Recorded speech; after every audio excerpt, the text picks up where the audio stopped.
Hello, my name is Mia Aducci. And I'm Amber Haleva. We bring to you a special news broadcast to cover a few real stories and events occurred over this past weekend. These topics would not be appropriate within our scheduled Halloween edition.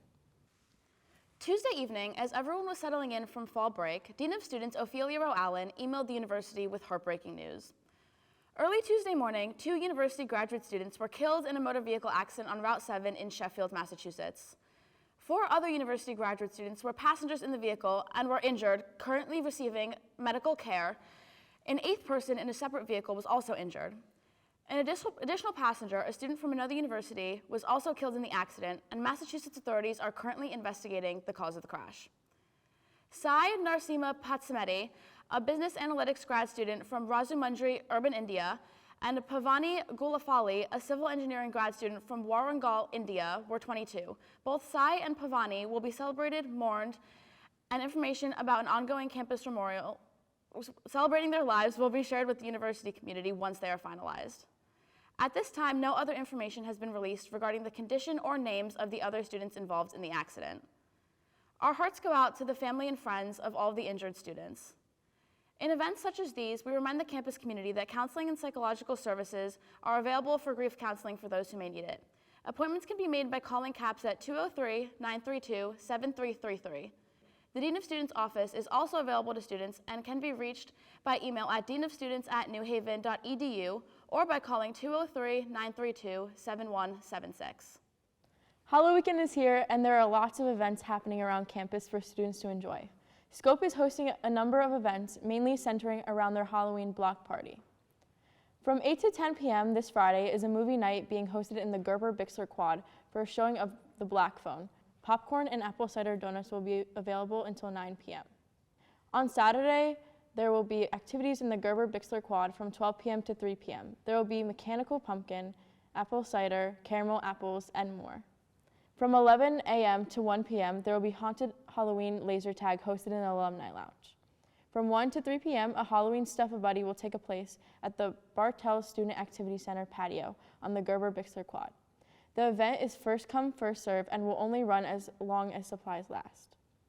From 3 to 5 p.m., there will be a virtual reality experience hosted in the Alumni Lounge. There will be a VR headset and 3 choices of scary games to play. On Wednesday evening, the Myatt Center hosted a keynote speaker event as a part of LGBTQ+ History Month. The keynote speaker was Jill Salentano, a transgender woman who began her transition at 55. Salentano is a social worker, author, an advocate for the transgender community, and a trans youth mentor. Salentano spoke about her experience growing up and feeling the need to deny who she was in order to fit in and do what was expected of her. But at the end of the journey was a worthwhile transition that changed the course of her life for the better, significantly improving her mental health and quality of life.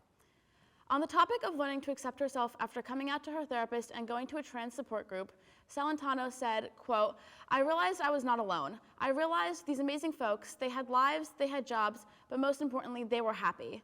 They were transgender and they were happy. Those were 2 words I never thought could be put together, but when I saw this, I realized then that's what I wanted," end quote.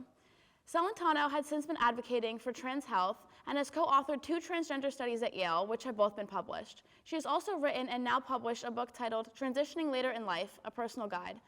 She continues her education to work as a therapist and educator for the transgender and non-binary communities, and to continue to express her love for the work she is doing.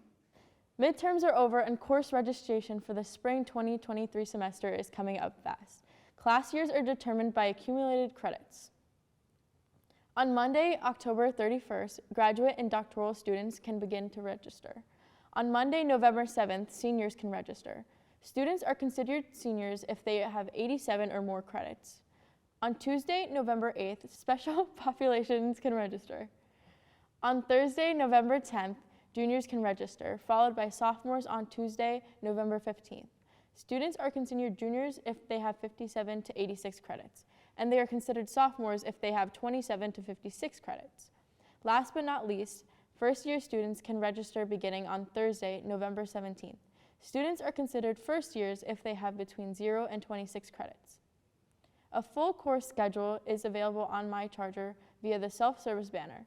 Meet with your advisor soon if you have any registration questions that need answering. Good luck with building your schedules and registering for classes.